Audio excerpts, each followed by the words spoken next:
My name is Colin, it's February 3rd, and this be a show. While the big game against the Seattle Waterbirds and the New England Freedoms was underway, I was having a great time playing some classic PlayStation 1 games and watching the X-Files on Netflix. After going on a nice nostalgia trip, I was wondering how much actual gameplay does a football game really have? You know, I've tried watching football games in the past with family and friends, and you know, there's a lot of start, stop, and I'm like, this is boring.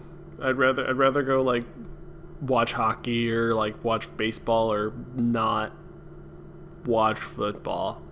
A couple years ago, I found this video online by Hank Green. It's called Football for Nerds, and in it, he breaks down the composition of an NFL game.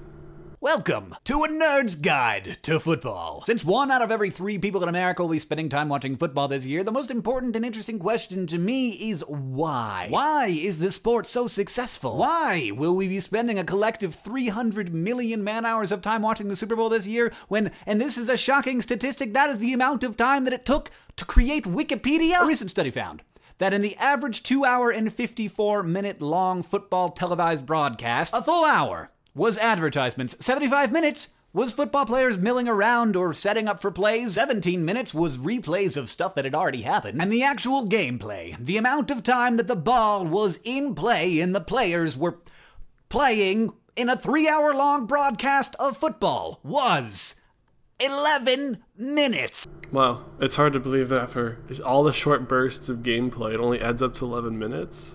It's crazy. I remember back in like the 90s, mid to late 90s, General Mills made a cereal called French Toast Crunch, and if I remember right, it pretty much tasted like cinnamon and deliciousness and looked like French toast. I asked my parents all the time when I was a kid, I'm like, can I get French Toast Crunch?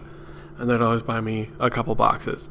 And I remember seeing on the internet, on Facebooks, on Reddit, that the General Mills was actually going to bring it back here in the States.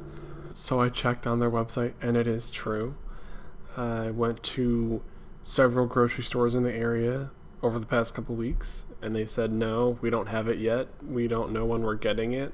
I went yesterday and was able to find it, actually. Got some right here. It's awesome that I was able to find it. The video that I used earlier is from Vlogbrothers, and the title is called Football for Nerds. I'll put a link to it in the description below. Definitely a really cool video, but leave a comment down below for future topic suggestions. My name is Colin, and thank you for watching.